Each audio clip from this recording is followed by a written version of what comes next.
ನಂಬಿಕೆ ಅನ್ನೋದು 3 ಅಕ್ಷರಗಳೇ ಇರ್ಬೋದು, ಆದರೆ ಸಂಪಾದಿಸೋದಕ್ಕೆ ತುಂಬಾನೇ ಕಷ್ಟ. ಯಾಕಂದರೆ ಇದು ಹಣಕ್ಕಿಂತ ದುಬಾರಿ.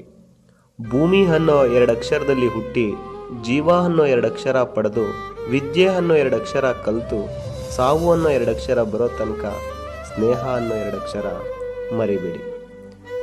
ಜೀವನದಲ್ಲಿ ಎಷ್ಟು ಸತ್ಯ ಅಂದರೆ, ದೇಹದಲ್ಲಿ 10% ನೀರಿದ್ರೂ ಗಾಯ ಆದಾಗ ಬರೋದು ರಕ್ತ ಮಾತ್ರ. ಆದರೆ ಹೃದಯದಲ್ಲಿ 10% ರಕ್ತ ಇದ್ರೂ ನೋವಾದಾಗ ಬರೋದು ಕಣ್ಣೀರು ಮಾತ್ರ. ನಿಮ್ಮ ಜೀವನದಲ್ಲಿ ಬೈದ್ ಬುದ್ಧಿ ಹೇಳೋರು ಯಾರಾದರೂ ಇದ್ದರೆ ಅವರನ್ನು ಯಾವತ್ತೂ ಕಳ್ಕೊಳ್ಬೇಡಿ. ಯಾಕಂದರೆ ಅವರು ನಿಮ್ಮ ಮೇಲೆ ಜೀವನೇ ಇಟ್ಟಿರ್ತಾರೆ. ಜನ ತಮಗೆ ಬೇಕಾದಾಗ ಮಾತ್ರ ನಿಮ್ಮ ನೆನಪು ಮಾಡ್ಕೊಳ್ತಾರೆ ಅಂತ ಬೇಜಾರು ಮಾಡ್ಕೊಳ್ಬೇಡಿ. ಕತ್ಲು ಕೌದಾಗಲೇ ತಾನೇ ಜನ ದೀಪ ಹುಡ್ಕೋದು. ಸಹನೆ ಇದ್ದರೆ ಸಮಯ ಕೂಡ ಸಹಕರಿಸ್ತದೆ. ಸಹನೆ ಕಳ್ಕೊಂಡ್ರೆ ಸಮಯನೇ ಸಮಸ್ಯೆನ ರವಾನಿಸ್ತದೆ. ಬುದ್ಧಿ ಇದ್ದವನು ಯುದ್ಧ ಗೆಲ್ತಾನೆ, ಗುಣ ಇರೋನು ಮನಸ್ಸು ಗೆಲ್ತಾನೆ, ಆದರೆ ತಾಳ್ಮೆ ಇರೋನು ಇಡೀ ಸಾಮ್ರಾಜ್ಯ ಗೆಲ್ತಾನೆ. ಜೀವನದಲ್ಲಿ ತಾಳ್ಮೆ ಅನ್ನೋದು ಬಹಳ ಮುಖ್ಯ. Thank you.